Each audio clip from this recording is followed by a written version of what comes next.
في قلوب المؤمنين ليزدادوا إيمانا مع إيمانهم. أشهد أن لا إله إلا الله وأشهد أن محمدا عبده ورسوله. اللهم صل على نبينا محمد وعلى آله وأصحابه أجمعين. ربي زدنا علما وألحقنا بالصالحين. أما بعد فيا عباد الله أوصيكم ونفسي بتقوى الله وطاعته لعلكم تفلحون. قال الله تعالى في كتابه الكريم وهو أصدق القائلين: أعوذ بالله من الشيطان الرجيم. إنما يعمر مساجد الله من آمن بالله واليوم الآخر وأقام الصلاة وآتى الزكاة ولم يخش إلا الله فعسى أولئك أن يكونوا من المهتدين. صدق الله العظيم. Jamaah sholat Jumat yang dirahmati Allah, alhamdulillah kita bersyukur kepada Allah karena berkat izin dan irodahnya kita masih diberikan nikmat sehat, nikmat panjang umur oleh Allah Subhanahu wa Ta'ala. Mudah-mudahan nikmat sehat dan panjang umur ini bisa kita manfaatkan untuk memperbaiki diri kita, memperbanyak ibadah, mendekatkan diri kepada Allah Subhanahu wa Ta'ala. Amin ya Allah ya Rabbal Alamin. Salawat beserta salam sama-sama kita sampaikan kepada uswah dan qudwah kita, panutan abadi kita, Rasulullah Muhammad sallallahu alaihi wasallam. Semoga kita termasuk umat yang mencintai Nabi dan mudah-mudahan Nabi mencintai kita. Amin ya Allah. Amin. Selaku khatib berwasiat khususnya kepada diri sendiri dan umumnya kepada kita semua. Mari sama-sama kita selalu berusaha untuk meningkatkan kualitas iman dan takwa kita, yaitu dengan menjalankan perintah-perintah Allah dan meninggalkan larangan-larangan Allah. Kalau iman dan takwa kita baik, kalau ketaatan kita baik, pasti kita juga akan baik dalam menjalani proses-proses kehidupan kita. Kalau seseorang itu imannya baik, pasti iman itu akan menjadi way out, menjadi jalan keluar dalam menyelesaikan persoalan-persoalan hidup kita. Karena kalau seseorang itu imannya baik, pasti dalam hidupnya akan mudah ikhlas. Dan ciri-ciri orang ikhlas itu tidak mudah panik, tidak mudah cemas, tidak dihantui ketakutan dalam menghadapi hidup. Ngapain orang beriman harus takut menghadapi hidup? Hidup kita sudah diatur oleh Allah. Kita manusia hanya tinggal menjalani saja. Kita tidak bisa mengatur Tuhan. Kita tidak bisa memaksa Allah untuk mengikuti kemauan kita. Karena memang hidup ini bukan mau-maunya kita. Hidup ini hakikatnya adalah bergerak mengikuti kemauannya Allah. Itu yang Allah jelaskan dalam Al-Quran surat At-Taubah surat 9 ayat 51. A'udzu billahi minasyaitonir rajim. Qul la yusibana illa ma kataballahu lana wa maulana wa 'alallahi falyatawakkalul mu'minun. Yang artinya, katakan wahai Rasul, tidak ada sesuatu yang menimpa manusia, tidak ada sesuatu yang terjadi dalam hidup ini kecuali sesuatu itu telah ditetapkan oleh Allah. Jadi tidak ada sesuatu terjadi karena kebetulan. Jangankan peristiwa-peristiwa yang menimpa manusia, daun yang jatuh dari ranting pohon saja, tak ada jatuhnya daun itu kecuali atas izin Allah. Wa ma tasqutu min waraqatin illa ya'lamuha. Itu Allah jelaskan dalam surat Al-An'am surat ke-6 ayat 59. Maka huwa maulana wa 'alallahi falyatawakkalul mu'minun. Kepada Allah lah kita harus selalu bertawakal. Mau gak mau di dalam hidup ini kita harus bersandar kepada Allah. Karena kalau hidup ini sandarannya hanya kepada harta, hanya kepada dunia, pasti endingnya kita akan kecewa. Karena suatu saat kita akan tinggalkan semuanya. Jemaah sekalian yang dirahmati Allah Subhanahu wa Ta'ala, dalam waktu yang sangat singkat ini, Khatib mengajak kepada para jamaah untuk sama-sama merenungi salah satu firman Allah yang sudah khatib bacakan di mukadimah tadi, yaitu surat At-Taubah surah 9 ayat 18. Innama ya'muru masajidallahi man amana billahi wal yawmil akhir wa qama sholata wa ata zakata wa lam yakhsha illallah fa asa ulaika ayyakunu minal muhtadin. Sesungguhnya orang-orang yang memakmurkan rumah Allah, orang-orang yang memakmurkan masjid, mereka itulah orang-orang yang beriman kepada Allah. Mereka beriman kepada hari akhir, lalu mendirikan sholat, melaksanakan zakat, dan mereka tidak takut kecuali hanya kepada Allah. Maka mereka itulah orang-orang yang mendapat hidayah, yang mendapat petunjuk. Kalau kita merenungi ayat ini, maka salah satu kunci agar kita selalu dalam hidayah Allah, salah satunya adalah makmurkan masjid. Fa idza ra'aitumur rajula ilal masajid fastashhidu bil iman. Ketika ada orang yang senang mondar-mandir ke masjid, senang memakmurkan masjid, kata Nabi, saksikan bahwa dia adalah orang yang beriman. Jadi ternyata tanda keimanan seseorang itu dikatakan baik akan dilihat sejauh mana hatinya itu mencintai masjid. Lalu bagaimana dengan orang yang mengaku beriman tapi tidak kerasan di masjid? Lalu bagaimana dengan orang yang beriman tapi tidak senang ke masjid? Sesekalinya ke masjid, disolatin di masjid. Nauzubillah.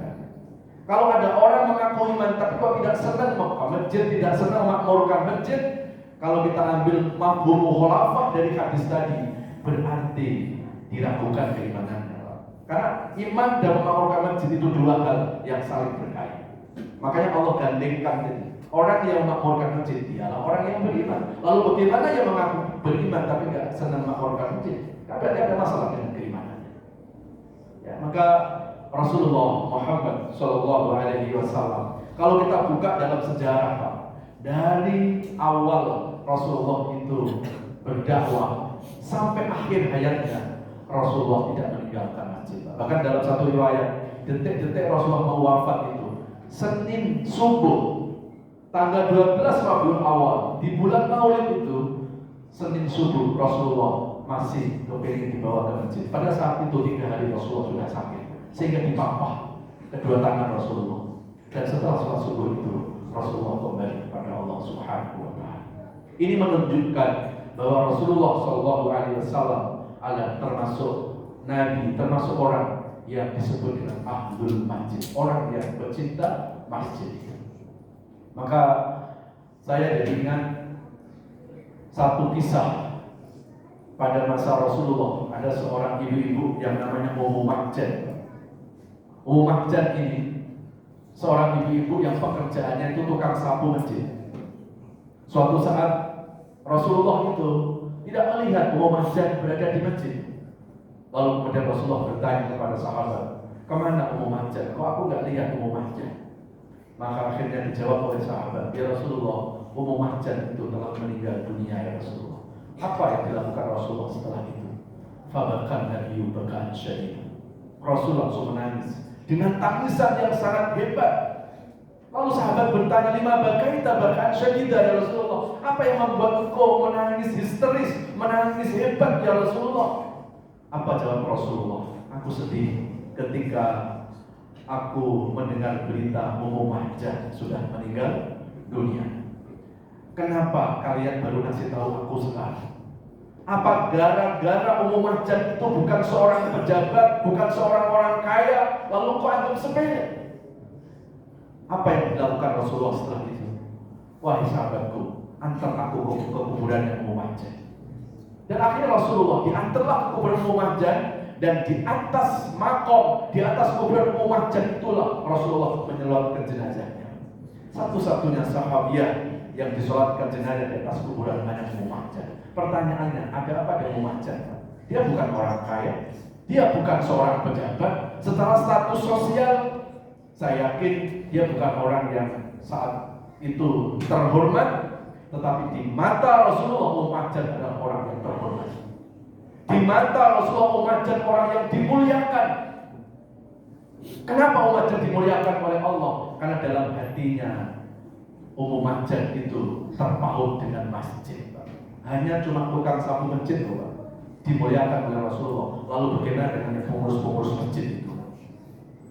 Bukankah suatu saat nanti di akhirat kita juga kepengen kan dicari Rasulullah seperti Rasulullah mencari mumadjan tadi?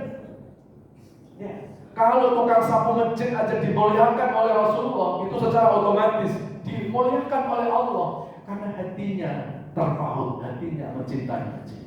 Maka ketika hari ini kita selalu berdoa agar hidup ini dicintai oleh Allah, dicintai oleh Rasulullah, ya cintai masjid itu. Jangan kita pergi ke masjid cuma sholat Jumat saja. Jangan masjid ramai hanya cuma hari-hari besar saja. Ya, masjid ini rumah Allah. Dan beruntung bisa sebuah komplek berdiri masjid, Pak. Coba Bapak Ibu bisa lihat di beberapa daerah, di beberapa kota, Pak. Rumahnya megah-megah, rumahnya mewah-mewah, nyari masjid susah. Ya, hari ini masjid sudah berdiri di tengah-tengah di komplek kita. Ini adalah salah satu karunia Allah. Karena dengan masjid inilah yang nanti akan menjadi syafaat buat kita pada hari kiamat. Bahkan saya pernah baca dalam sebuah hadis qudsi, Pak. Hadis qudsi Allah berfirman, "Inilah hammu bi ahli al-ardi adaban. Walakin nadartu ila amiri buyuti wal mutahabbina fi wal mustaghfirina bil ashar rafa'tu lahum al." Ini hadis qudsi. Apa bedanya hadis qudsi dengan hadis Nabi? Kalau hadis Nabi mencakup 3 aspek. Ada qaulun Nabi, ada fi'lun Nabi, ada taqrirun Nabi. Diamnya Nabi, ucapan Nabi, perbuatan Nabi. Itu hadis Nabi. Tapi kalau hadis qudsi, itu firman Allah yang diucapkan oleh lisan mulianya Rasulullah, lalu maknanya langsung dari Allah. Maka dalil dari hadis qudsi itu satu turunan di bawah Al-Quran. Setelah itu baru hadis Nabi. Di mana dalam hadis qudsi Allah berfirman, "Inilah hammu bi ahli al-ardi adaban." Ketika aku melihat manusia yang sudah dininabubuhkan dengan maksiat, dengan perbuatan-perbuatan dosa, maka aku gemes. Kalau pakai bahasa kita, aku mau timpakan azab kepada manusia-manusia itu. Walakin nadurtu ila amiri buyuti. Ketika aku mau menurunkan azab, aku masih melihat ada orang yang memakmurkan masjidku. Satu. Wal mutahabbina fi, dan aku masih melihat ada orang yang mencintai karena aku. Wal mustaghfirina bil ashar, dan aku masih melihat ada orang yang membaca istighfar di waktu orang terlelap tidur. La rafa'tu lahumul azab, aku cabut azabku itu, aku gak jadi turunkan ke muka bumi. Dengan kata lain, ada 3 amalan yang meredam murka Allah. Pertama apa? Makmurkan masjid. Maka sampai Imam Syafi'i pernah mengatakan, kalau kita kepingin tahu kualitas dari agama seseorang di sebuah wilayah, lihatlah masjidnya. Ya. Jadi nggak perlu harus satu persatu kita datangi. Ini sholatnya gimana, ini imannya seperti apa. Lihat masjidnya. Kalau masjidnya itu ramai, itu menunjukkan kualitas keberagamaannya itu sangat baik. Ya. Jemaah sekalian yang dirahmati Allah Subhanahu wa Ta'ala. Kemudian yang kedua, amalan yang meredam murka Allah selain makmurkan masjid, apa yang kedua itu? Wal mutahabbina fi, yaitu saling cinta mencintai karena Allah. Jangan kita menebar kebencian, jangan kita menebar permusuhan. Irhamu man fil ardi yarhamkum man fis samawat. Sayangi yang di bumi, nanti yang di langit akan sayang kepada kita. Ya, jangankan kepada sesama manusia, kepada hewan saja kita tidak boleh menyakitinya. Bapak sekalian mungkin pernah mendengarkan sebuah hadis yang disampaikan oleh Rasulullah. Ada seorang ibu yang ahli ibadah, ada seorang wanita yang ahli ibadah. Nanti di akhirat terhalang tak bisa masuk surga. Lalu sahabat bertanya, kenapa ya Rasulullah? Maka Rasul jawab, dulu wanita ini waktu hidupnya pernah mendolimi kucing yang ada di rumah, menyakiti binatang, terhalang tidak bisa masuk surga. Lalu bagaimana kalau kita menyakiti sesama manusia? Maka kenapa dalam Islam itu kita dianjurkan untuk sering-sering bersilaturahim? Tujuan silaturahim bukan hanya makna fisik. Apa arti fisik kita berdekatan kalau hati masih berjauhan? Apa arti kita ketemu salaman tangan salaman, tapi kalau hati masih bermusuhan? Itu silaturahim basa-basi. Pesan silaturahim bukan itu. Tapi pesan silaturahim adalah menumbuhkan rasa empati, menumbuhkan kepedulian, menumbuhkan persaudaraan, menumbuhkan kasih sayang di antara kita. Itulah pesan silaturahmi. Karena Islam itu diturunkan oleh Allah membawa misi rahmatan lil alamin. Bukan hanya kepada sesama muslim, tapi kepada orang non-muslim pun kita tidak boleh membencinya. Karena kita tidak boleh melihat perbedaan agamanya, tapi kita disuruh untuk melihat persamaannya. Apa persamaan kita dengan mereka? Mereka manusia, kita manusia. Kita disakiti, kita tidak mau. Kenapa pula kita menyakiti mereka? Kalau kepada orang yang berbeda agama saja kita tidak boleh membenci, lalu bagaimana kalau sesama umat Islam? Ini cuma hanya gara-gara beda fikih, beda pemahaman, beda pilihan politik. Pantas gak sesama muslim bermusuhan? Pantas gak sesama muslim saling provokasi? Padahal apa? Tuhannya sama, nabinya sama, Qur'annya sama, kiblatnya sama. Ini cuma hanya gara-gara beda pengajian, beda ustadz, langsung mengklaim ustadzku yang paling sunnah, pengajianku yang paling sunnah, yang sama tidak sunnah. Yang lebih sedih lagi, selalu teriak-teriak sunnah, senyum aja susah. Satu masjid kayak gak kenal, hanya cuma gara-gara beda fikih. Kalau udah seperti ini, apa kata Nabi? Idza faraqat ummati fantadisa. Ketika umatku sudah berpecah belah, tunggulah masa kehancuran. Hancurnya umat Islam bukan karena faktor eksternal. Hancurnya umat Islam itu karena faktor internal. Apa faktor internal itu? Perpecahan antar umat Islam, dan hari-hari ini sudah terjadi. Coba Bapak Ibu, Bapak sekalian, buka sejarah Islam di Andalusia. Islam di Manila. Dulu Andalusia sama Manila ini pernah mayoritas Islam. Di Andalusia 700 tahun lebih Islam berkembang di sana. Hari ini nggak bisa bangkit lagi di sana. Di Manila dulu dipimpin sama sultan, dan konon salah satu sultan itu adalah orang Melayu dari kita. Sekarang Islam 30% di Manila, mungkin sekitar 5-10%. Kenapa Islam tidak bisa bangkit lagi di sana? Coba kita buka sejarah. Faktornya adalah karena umat Islam saat itu tidak bisa merawat persaudaraan. Terjadi pertikaian, umat Islam diadu domba. Ketika umat Islam sudah pecah belah, masuklah tentara Salibis pada saat itu. Lalu tentara Salibis itu memaksa umat Islam supaya keluar dari Andalusia. Kalau nggak mau keluar, mereka bunuh, bahkan dimurtadkan. Sampai sekarang nggak bisa bangkit lagi. Apa ini yang kita inginkan di negeri kita ini? Oh, itu kan Andalusia Pak Ustaz, itu kan Manila, ini kan Indonesia. Memang Islam nggak mungkin hilang dari dunia, itu janji Allah. Tapi ada jaminan nggak bahwa Islam nggak hilang dari Indonesia? Ini harus menjadi PR kita. Jadi jangan kita hanya gara-gara perbedaan-perbedaan furu'iyah, fikih, kemudian sesama umat Islam, kemudian kita tidak saling menghargai perbedaan. Ya. Perbedaan itu sunatullah. Ya, sepanjang hidup ini masih ada, Pak. Perbedaan itu akan selalu ada. Kita ada produk dari perbedaan, Pak. Kalau di dunia ini bapak saja, ibu saja tidak ada kita, maka bapak ibu ada perbedaan jenis lahirlah kita. Pelangi itu indah karena ada perbedaan juga. Tidak usah kita alergi dengan perbedaan. Ya ayyuhan nas, inna khalaqnakum min dzakarin wa untha wa ja'alnakum syu'uban wa qabaila lita'arafu. Inna akramakum indallahi atqakum, innallaha alimun khabir. Itu surat Al-Hujurat ayat 13. Allah ciptakan laki perempuan berbeda-beda suku, berbeda bangsa. Tujuannya apa? Bukan untuk mempertajam perbedaan, tapi mempertajam persamaan. Lita'aruf. Ya. Kemudian yang ketiga, amalan yang bisa meredam murka Allah selain mencintai karena Allah adalah wal mustaghfirina bil ashar. Itu banyak-banyak beristighfar di waktu orang terlelap tidur.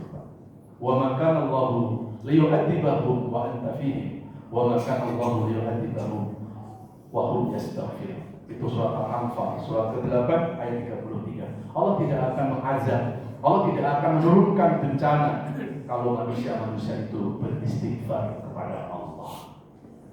Maka ketika kita berharap negeri ini menjadi negeri yang berbentuk thayyibatun ghafur, dijauhkan dari bala bencana, karena kita adalah mayoritas Islam, Pak. Amalkan 3 amalan tadi, Pak. Yuk, pertama membangun masjid.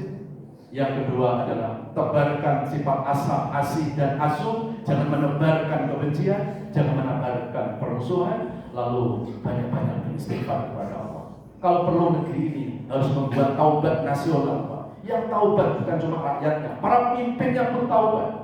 Kalau semuanya sudah bertaubat, beristighfar kepada Allah. Apa janji Allah dalam Quran itu?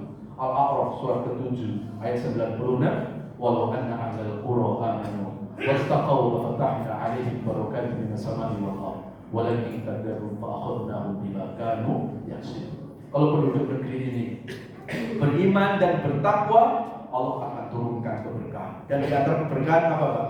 Di antara keberkahan itu Allah akan kirimkan pemimpin yang adil, pemimpin yang akan mampu membawa negeri ini menjadi baldatun thayyibatun wa rabbul ghafur.